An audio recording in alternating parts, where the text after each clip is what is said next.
할렐루야. 오늘도 주의 이름으로 모든 주의 자녀들 또 식구들을 환영합니다. 우리 옆에 분하고 이렇게 한번 인사 교환합니다. 걱정을 이깁시다.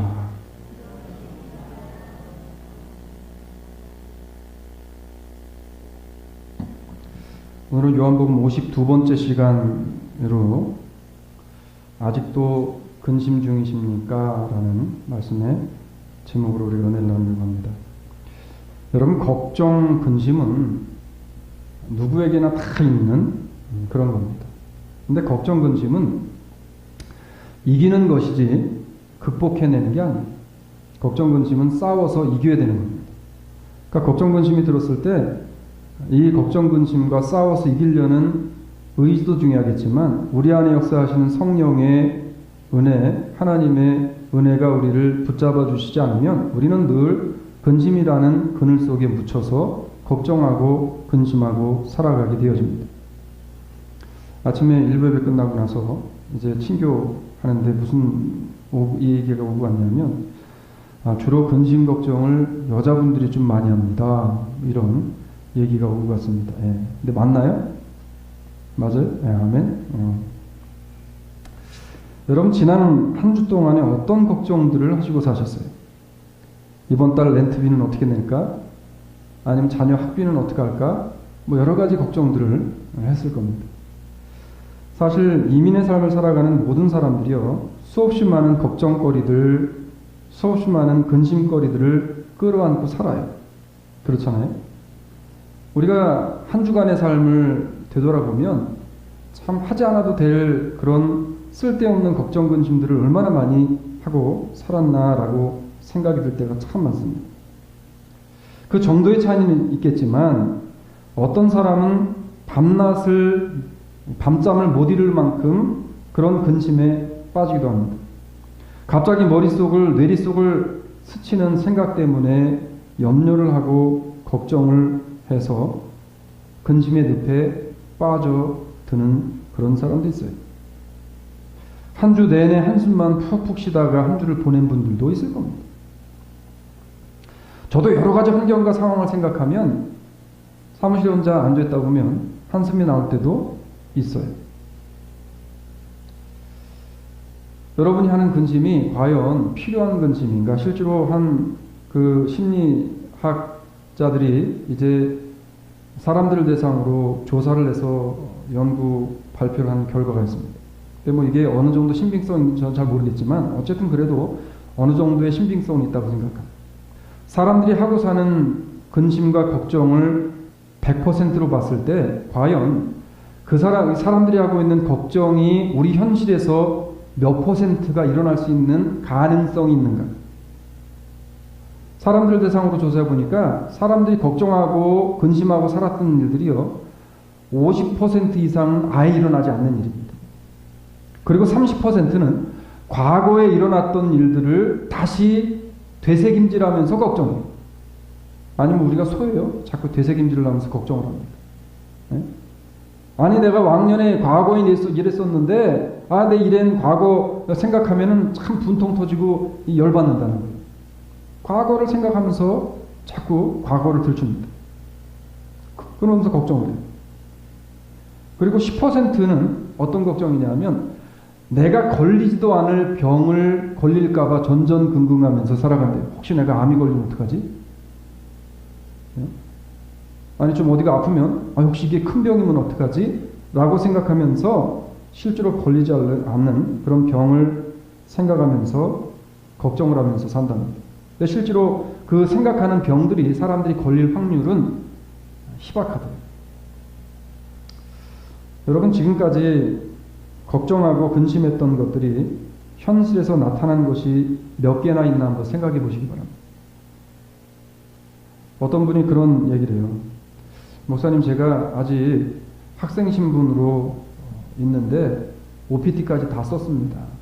근데 지금 늘 불안한 게 언제 쫓겨날지 모른다는 생각 때문에 불안하다는 거예요. 그래서 제가 미국 온 지 얼마나 됐냐 그랬더니 9년째래, 9년째.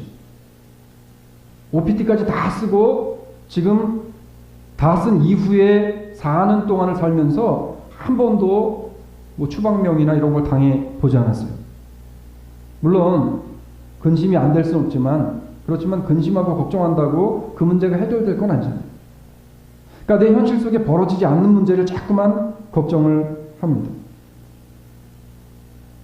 걱정한다고 해결되지 않는 것이고요. 염려, 근심에 매여서 하루하루를 불안에 떨면서 산다고 해서 우리들의 인생이 어떠한 유익도 주지 못합니다. 우리 이민의 삶을 살면서 특히나 스몰 비즈니스 하는 분들이 대부분이고, 그리고 직장 생활하는 분들도 계시고, 그러면 제일 걱정되는 게 뭐예요? 네? 렌트비 걱정이잖아요. 직원들 어떻게 월급 줄 건가? 월급 받아가지고 또 이번 한 달은 어떻게 살 것인지, 이런 걱정하죠. 그렇지만 우리는 이미 나서 지금 이날 이때까지 살아왔어요. 굶지 않았고, 그리고 밖에 가서 잠자지 않아도 됐고 살아왔습니다. 특히나 우리 믿는 자녀들에게 성경은 뭐라고 이야기하냐면, 근심이라고 하는 그 우리에게 있는 고질병과 같은 근심과 걱정의 틀에서 이제는 좀 나오라고 이야기를 합니다. 그러면서 뭐라고 이야기하냐면 이렇게 이야기해요. 또 너희 중에 누가 염려함으로 그 키를 한 자나 더할 수 있느냐? 그런즉 지극히 작은 것이라도 능치 못하거든 어찌 그 다른 것을 염려하느냐라고 누가복음 12장 25절 26절에 말씀합니다. 무슨 말이에요? 작은 것 하나도 우리 힘으로 할 수 없는 게 우리 인생이라는 거예요. 예수님께서요, 부자 청년, 부자들에게 하신 말씀들이 있습니다. 올해는 농사를 잘 져놓고 이제 곡간에다 가득가득 메워놓고 곡간을 더 짓고 이제 걷어들인 것들을 통해서 내가 벌어놓은 돈을 가지고 이제 앞으로 내 평생을 풍요롭게 펑펑거리고 호화스럽게 살아야지라고 생각했던 사람에게 주님께서 뭐라고 이야기합니까? 어리석은 자야, 내가 오늘 저녁에 와서 내 영혼을 걷어가면 네가 모아놓은 그 많은 것들이 누구 것이 되겠느냐? 우리의 호흡을 5분만 막아버려도 우리는 어찌할 수 없어요. 일부 예배 때도 잠깐 말씀드렸는데, 지난주에 우리 그 김영 집사님께서 갑자기 귀가 잘 안 들리신다는 거예요. 네? 근데 이 김영 집사님 귀가 안 들리면 큰일 나잖아요, 지금. 예? 바이올린 메이커인데, 바이올린을 만드신 분인데, 귀가 생명 아닙니까, 손하고? 귀가 조금 안 들려도 불편한 거예요. 양쪽 귀가 안 들린다고 생각해 보세요. 보이던 눈이 갑자기 안 보인다고 생각해 보세요. 제가 눈이 퍼펙트 사이트, 그러니까 2.0, 사람의 눈으로서는 가장 좋은 눈이라고 했었는데, 요즘에는 어쩌다가 그 새벽 예배 드릴 때 성경 읽으려고 그러면은 글씨가 갑자기 이렇게 그 뿌옇게 보일 때가 있으면 죄송합니다. 네, 어른들 앞에서. 여러분, 하나님께서 우리의 눈을 막아버리시면 우리 할 수 있는 게 너무나 많이 제한돼요. 성경은 뭐라고 이야기하냐면, 너희가 작은 것 하나라도 할 수 있는 인생인지 생각해 보라는 거예요. 그런데 어떻게 네가 앞으로 일어날 일들에 대해서 염려하고 근심하면서 이 아까운 하나님이 허락해 주신 이 시간들을 허비하며 보낼 수 있느냐는 겁니다. 그러면서 이렇게 이야기해요. 그러므로 내일 일을 위하여 염려하지 말라라고 이야기해요.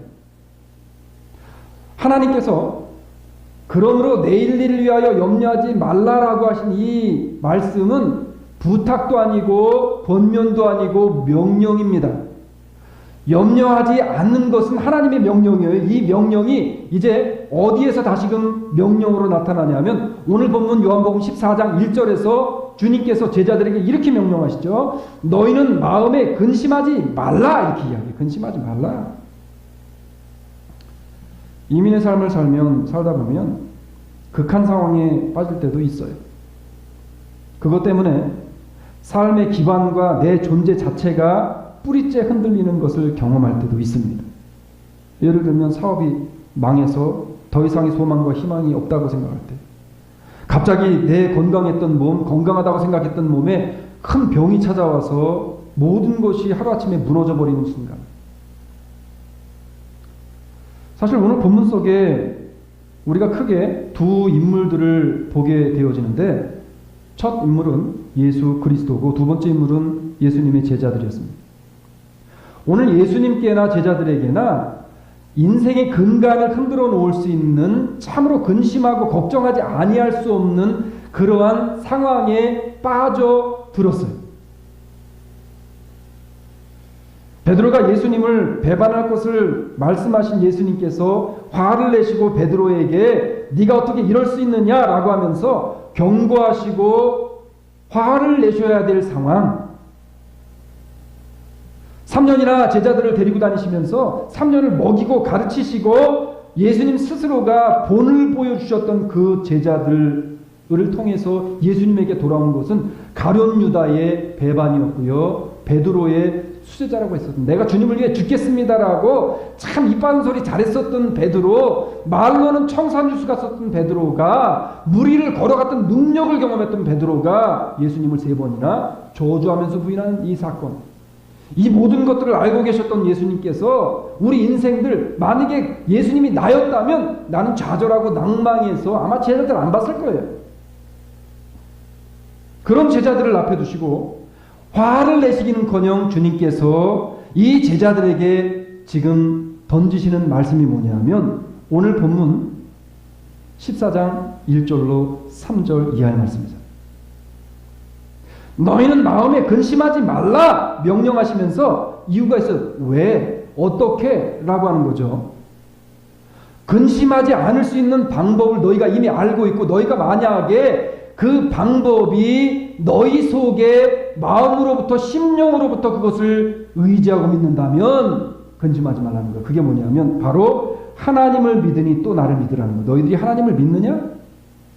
내가 정말 너희를 구원해낸 생수의 강을 너희에게 줄 수 있는, 생명을 너희에게 준 구원주가 되어진 너희의 주로, 꾸리오스로 정말 믿느냐? 그러면 근심하지 말라는 거예요. 사랑하는 여러분, 예수 그리스도가 나의 구주 되심을 정말 믿으세요? 하나님이 천지를 창조하신 분이시고 우리의 아버지가 되어주셔서 나로 하여금 아바 아버지라고 부른 그 아버지께서 내 모든 인생의 여정에 굽이치는 물줄기까지도 다 하나님의 손으로 인도하실 것을 정말 믿으세요? 그런 믿음을 가지고 있는 성도에게 주시는 말씀은 뭐냐면 너희는 마음에 근심하지 말라. 예수님께서 제자들에게 대체 무엇에 대해서 근심하지 말라고 제자들을 이렇게까지 위로를 하십니까? 지금 예수님의 앞에는요, 십자가라고 하는, 침뱉음이라고 하는 사람들의 굴욕적인 모욕적인 말들이 기다리고 있었던 것, 예수님은 다 알고 계시는 상황 속에서 과연 제자들의 무엇을 보시면서 그들을 위로하고 있냐는 거예요. 왜 마음에 근심하지 말라고 했는가? 제자들이 지금 무슨 근심을 했을까요? 여러분 지난 한 주 동안 무슨 근심을 하셨어요? 정말 내 심령에 하나님, 내가 하나님의 말씀대로 좀 살아보길 원하는데 도무지 말씀대로 사라지지가 않습니다. 오늘도 주의 말씀을 붙잡고 내가 살려고 하는데 하나님 말씀을 붙잡기가 너무 힘들어요 라고 하면서 내가 참된 그리스도인의 삶, 하나님의 복음의 진리인 복음을 붙잡는 삶을 살기를 원하는데 그게 안 됩니다라고 하면서 이러한 신앙 때문에 고민하면서 걱정하시면서 근심하셨어요? 이렇다 그러면 이건 근심도 아닙니다. 이거 은혜입니다. 제자들이 과연 무슨 근심을 했나? 사실 예수님의 12 제자들이 예수님 앞에 불림을 받게 되어진 과정, 그들이 예수님을 따라다니면서 보여주었던 그들의 행동을 보게 되어지면 우리는 제자들이 왜 예수님을 따라다녔고 예수님이 떠나실 것을 앞에 두고 있으면서 왜 제자들이 무엇에 대한 근심을 했는지를 알게 되어집니다. 여러분, 제자들이 예수님을 따라다닌 게 왜 따라다녔을까요? 정말 구원을 바라보고 따라다녔어요? 나중에는 구원을 바라보고 예수 그리스도를 이제 부활하신 이후에 인격적으로 만난 후에 그들이 순교의 길을 걸어갈 만큼 그리스도의 사람들이 되어졌습니다. 그렇지만 지금은 아니에요. 예수님의 12 제자들, 그들이 바라봤던 것은 출세의 가도를 달리기 위한 것이었습니다. 오늘날 교회를 다니고 있는 너무나 많은 교회의 사람들, 오늘 제자들의 가지고 있었던 생각과 같은 생각으로 교회를 다니는 사람들이 얼마나 많이 있는가. 제자들은요, 예수님께서 새로운 나라의 왕이 되어지실 날을 손꼽아 꼽았습니다. 손꼽아 꼽았어요. 그렇기 때문에 제자들이 엄청난 리스크를 감당하면서까지 예수님을 따라다녔어요. 우리가 분명히 요한복음 계속 봐오면서 그 당시에 유대인으로서 예수 그리스도를 따르는 자들에게는 어떠한 불이익이 닥치게 되어졌습니까? 유대 사회에서 출교를 당했단 말이에요. 이 이야기는 뭐냐면 미국 시민권을 가지고 살다가 시민권을 박탈당하는 거나 같은 이야기예요. 모든 자기가 누릴 수 있는 권한을 다 잃어버리는 겁니다.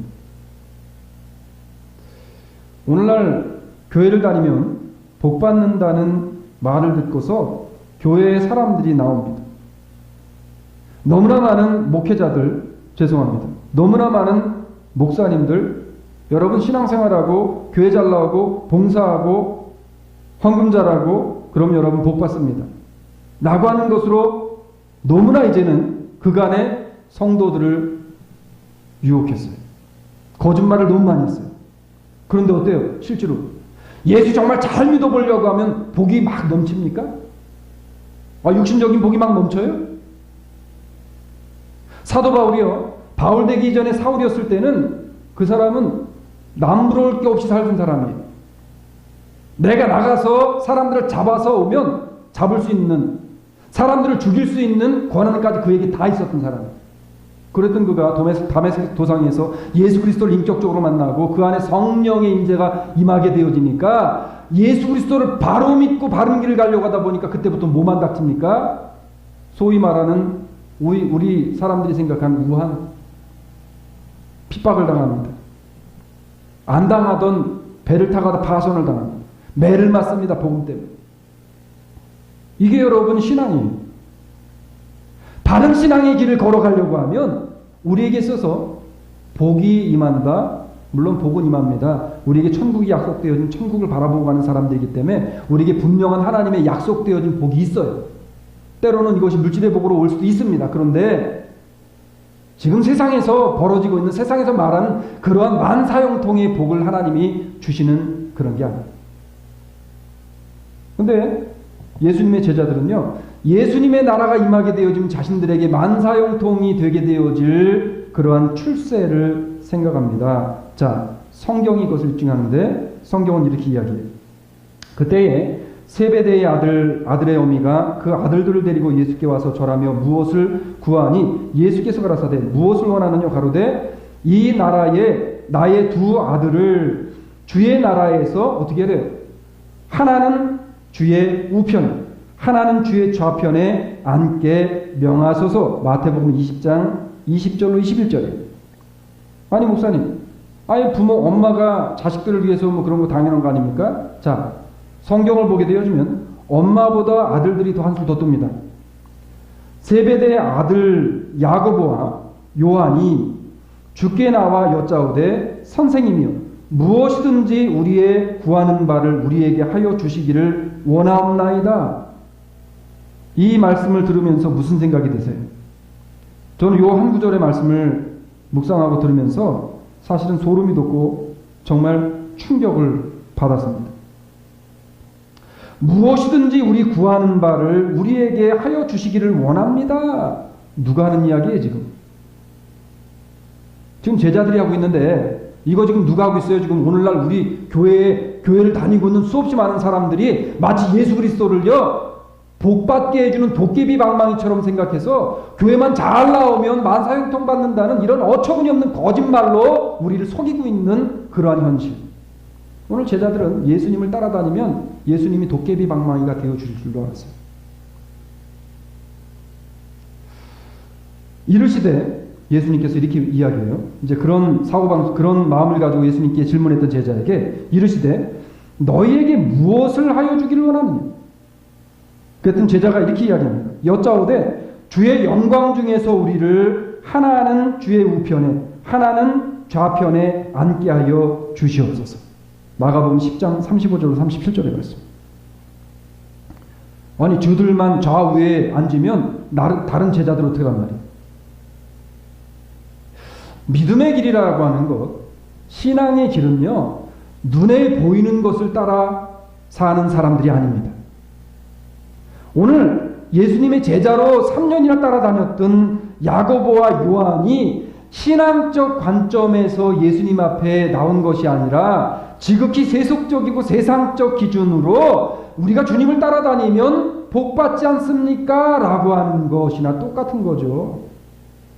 그 당시에 하나님의 복음이라고 하는 하나님의 말씀 토라를 가지고 이야기했던 그 당시의 제사장들과 서기관들이 오늘 현대에 너무나 많은 사람들과 같이 너희들이 하나님 앞에 나와서 이렇게 하면 복 받는다고 가르쳤을 거예요.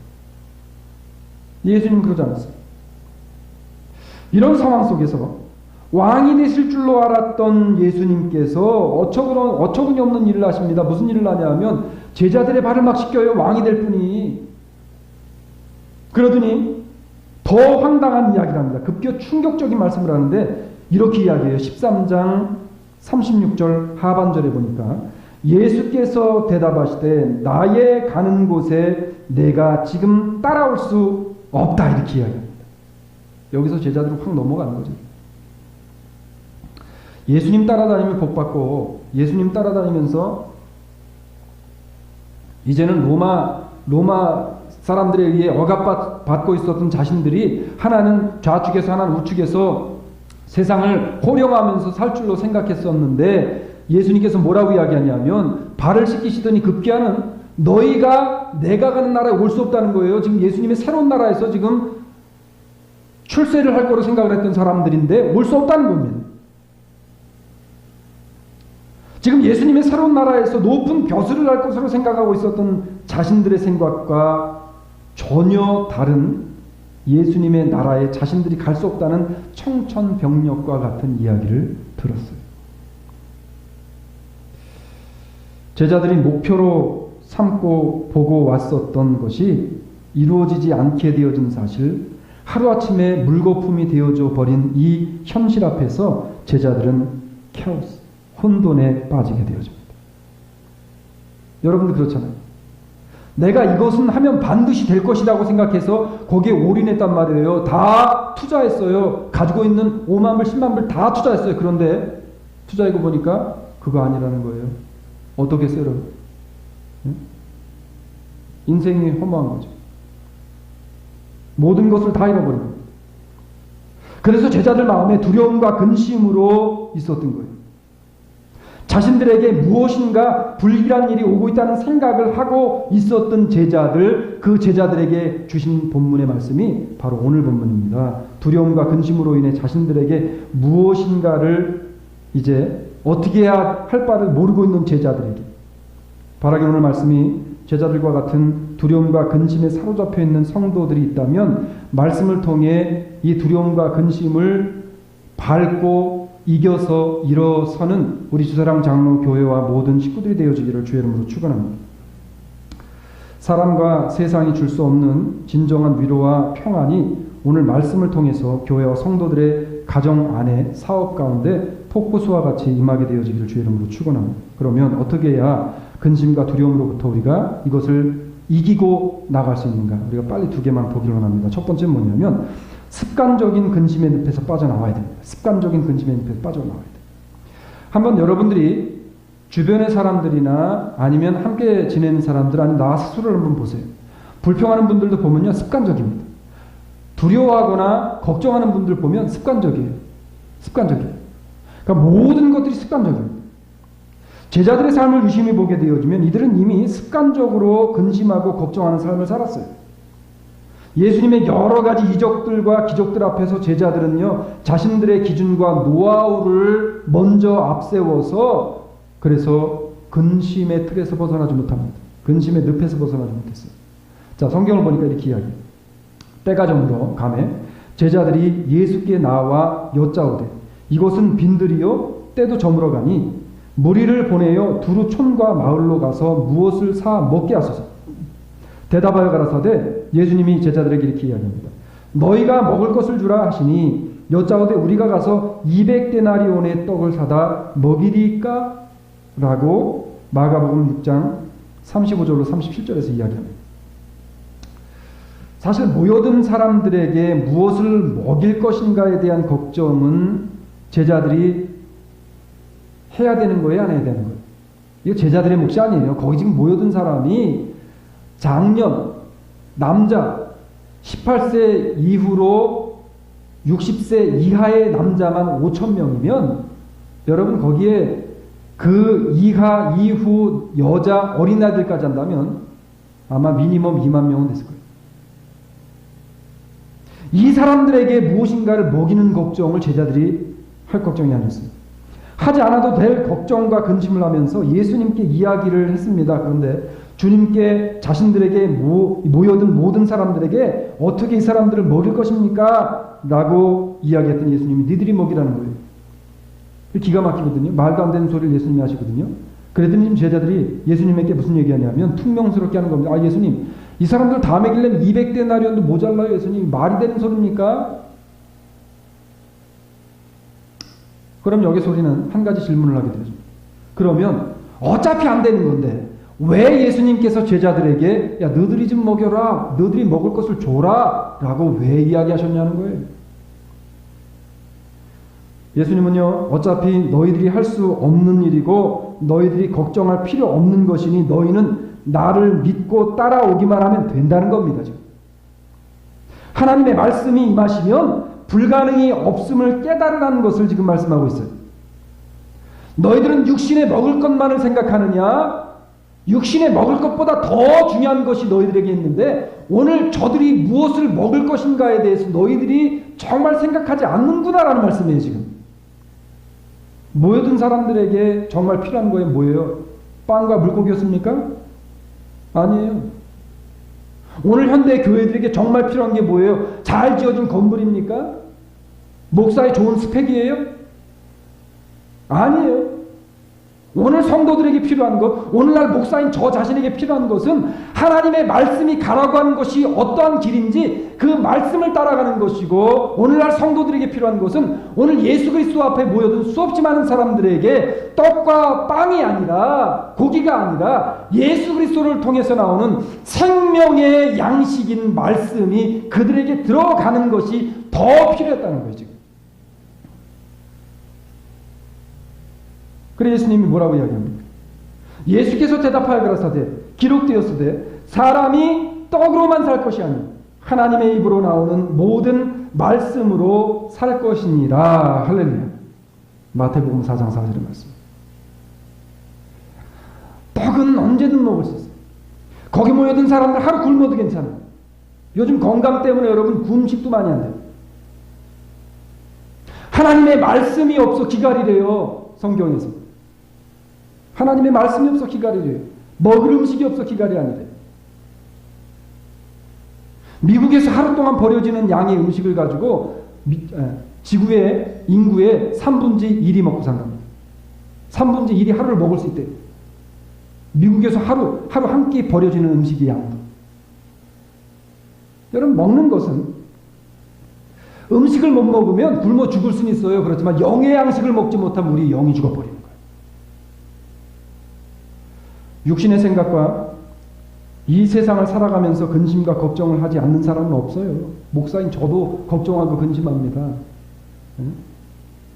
그러나 최소한 믿음이 있고 예수 그리스도를 정말 그 마음에 믿어 내 주님입니다. 주는 그리스도시요 살아계신 하나님의 아들이십니다. 그 주님이 내 인생의 모든 것을 건져주신 분이십니다라고 고백하는 성도는 습관적인 걱정의 늪에서 믿음으로 이것을 이기고 나올 수 있는 힘이 우리 안에 있게 되어지는 줄로 믿으시기를 바랍니다. 그래서 예수님께서는 습관적인 근심에 휩싸여 있었던 제자들에게 오늘 본문 1절에서 강조하시면서 명령하신 거예요. 너희는 마음에 근심하지 말아라. 하나님을 너희가 믿으면 그 하나님의 본체인 나를 보고 내가 너희에게 그동안 보여주었던 수없이 많은 일들을 생각하면서 걱정하지 말라는 거예요. 나를 보고 따라오라는 겁니다. 나를 보고 따라오라는 겁니다.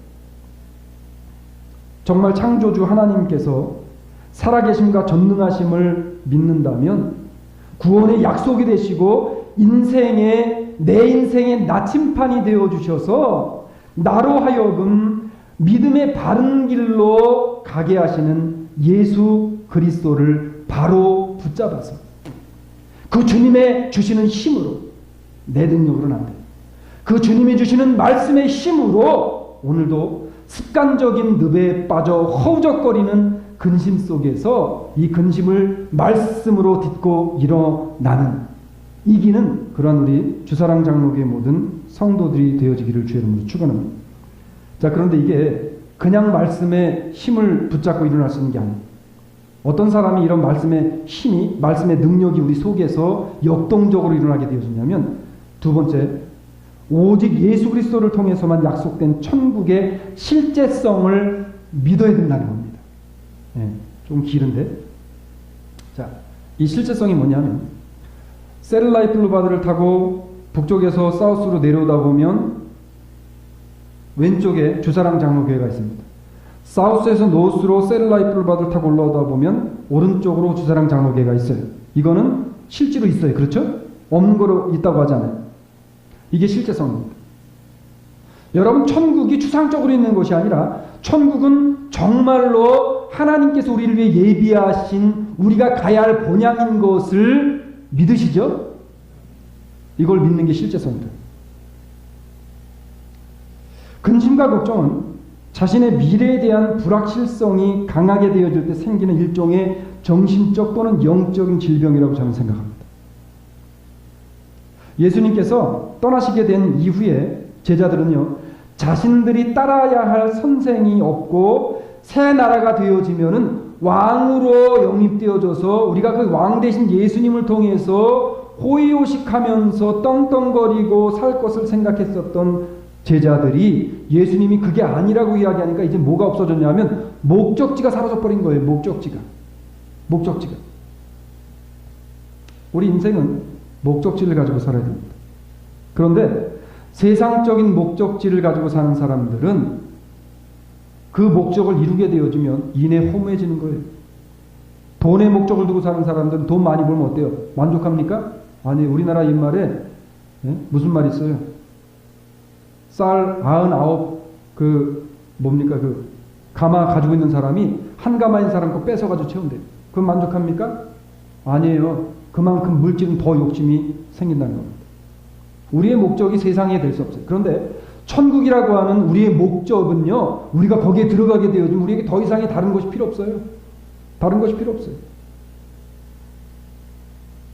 그래서 예수님께서 제자들에게 믿음의 눈을 뜨고 말씀으로 들어오게 되어지면 보이게 되어지는 새로운 비전과 새로운 목적지를 다시 재설정해준 리칼큘레이션을 지금 해주는 겁니다. 리칼큘레이션. 우리가 2주 전인가 요즘에 차 타고 다니면 이렇게 갑자기 이름을 좀 먹었네. 장난이 뭐죠? 네, 내비게이터. 이 내비게이터가 잘못된 길로 가면은 리칼큘레이트 해주잖아요. 리칼큘레이트 하면서. 지금 예수님께서 제자들이 잘못 설정되어져 있는 목적지를 리칼큘레이트 해주고 있어요. 자, 그 장면이 오늘 본문 2절로 3절입니다. 자, 예수님께서 제자들에게 다시금 리칼큘레이트 해주기 원했던 것이 비전이 뭔지 성경을 통해 보게 하면 성경 2절로 3절 보니까 내 아버지 집에 거할 것이 많도다. 그렇지 않으면 너희에게 일렀으리라. 내가 너희를 위하여 처소를 예비하러 가노니 가서 너희를 위하여 처소를 예비하면 내가 다시 와서 너희를 내게로 영접하여 나 있는 곳에 너희도 있게 하리라. 할렐루야. 이것보다 더 큰 축복과 은혜가 어디 있어요? 여러분, 속지 마세요. 교회들이 앞에다가 펼쳐놓고 있는 비전들 있죠. 무슨 교회 5대 비전, 무슨 올해 300명 만들기, 선교사 5명 보내기, 이런 비전들 우리를 속이고 있는 것들. 성경이 말하는 비전은 그게 아니에요. 성경이 말하는 비전은 뭐냐면 내가 잃어버리고 살았던 구원에 대한, 내가 잃어버리고 살았던, 내가 바라보지 않고 목적지가 잘못 선정되어져서 다른 길로 가고 있었던 사람들에게 하나님의 복음의 말씀인 성경 66권을 통해서 리칼큘레이트해서 다시금 천국의 실제성을 바라보고 그 천국을 향해서 한 발 한 발을 내딛게 하는 천국에 대한 비전을 다시금 보게 해주는 것, 이게 성경이 말하는 비전줄로 믿으시기를 주의 이름으로 축원합니다. 자꾸 우리를 잘못된 것으로 자꾸 빠져들게 만듭니다. 여러분, 성경에 보면 나 있는 곳에 너희도 있게 하리라. 나 있는 곳, 예수 그리스도가 가신 그 실질적으로 존재하는 천국에 누가 있냐 하면 여기에 있는 저와 예수 믿음으로 말미암아 이 자리에 앉아 예배 드리는 우리 주사랑 장로교회 모든 식구들이 함께 있을 것을 비전으로 바라보며 내가 그곳을 간다는 사실에 대한 것을 꿈꾸며 그 사실 안에서 내가 그곳으로 가고 있다는 길을 꿋꿋이 걸어갈 수 있는 믿음의 사람들이 되어줘야 된다는 겁니다. 근데 그 길은 누구만 갈 수 있냐면 아버지 집에 모든 인생의 목적을 두고 살아가는 거듭난 자들만 갈 수 있는 곳이에요. 안타깝다. 현실적인 것에 너무나 많은 근심과 걱정을 하고 있는 제자들에게 오늘 예수님께서 이 말씀을 하시면서 조금은 좀 생뚱스러운 이해하기 힘든 것이었지만 사실은 제자들에게 가장 필요한 것, 이 세상에서 벼슬을 하면서 살아갈 것으로 생각했던 제자들에게 너희가 바라보아야 할 것이 그것이 아니라고 이야기하면서 너희의 인생의 목적을 다시 재정립하라 라고 주시는 말씀이 오늘 본문의 말씀인 거예요. 그래야 너희들이 지금 마음에 가지고 있는 그 세상을 통해서 오게 되어진 근심과 걱정을 이길 수 있다는 겁니다. 사랑하는 여러분, 우리가 살고 있는 이 세상이 마지막이 아니에요. 이 세상이 마지막이라고 생각을 하게 되어지면 모든 것이 다 근심거리밖에 될 수 없습니다. 믿는 성도에게는 이 세상이 아닌 약속되어진 하나님의 나라가 있다는 사실을 믿어서 이것을 믿는 성도는 걱정과 근심에 사로잡혀 그 늪에 빠져서 날마다 허우적거리지 않게 되어지는 줄로 믿으시기를 바랍니다. 여러분, 믿음이 좋은 게 뭐예요? 믿음 좋은 게 뭐예요? 교회에서 봉사 많이 하는 거예요? 헌금 많이 내는 거예요? 기도 잘하는 거예요? 성경 많이 보는 거 아니에요. 믿음 좋은 거.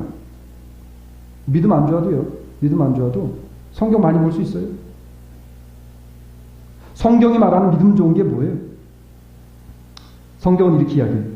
저희가 나온 바 본향을 생각하였다면 돌아갈 기회가 있었으려니와 저희가 이제는 더 나은 본향을 사모하니 곧 하늘에 있는 것이라. 할렐루야. 내가 가야 할 본향, 하늘에 있는 본향, 하나님이 약속하신 본향, 예수 그리스도를 통해서 약속하신 본향을 바라보면서 사는 그 성도가 어떤 성도예요? 믿음이 있는 성도예요. 믿음이 있는 성도. 우리는 이 땅에서의 삶 마지막으로 끝나는 인생이 아니라는 사실을 철저하게 인식하시고 오직 한 분 예수 그리스도를 통해서만 들어갈 수 있는 약속된 천국이 분명히 나를 위해 예비되어져 있다는 사실을 믿으시고 그것을 바라보셔서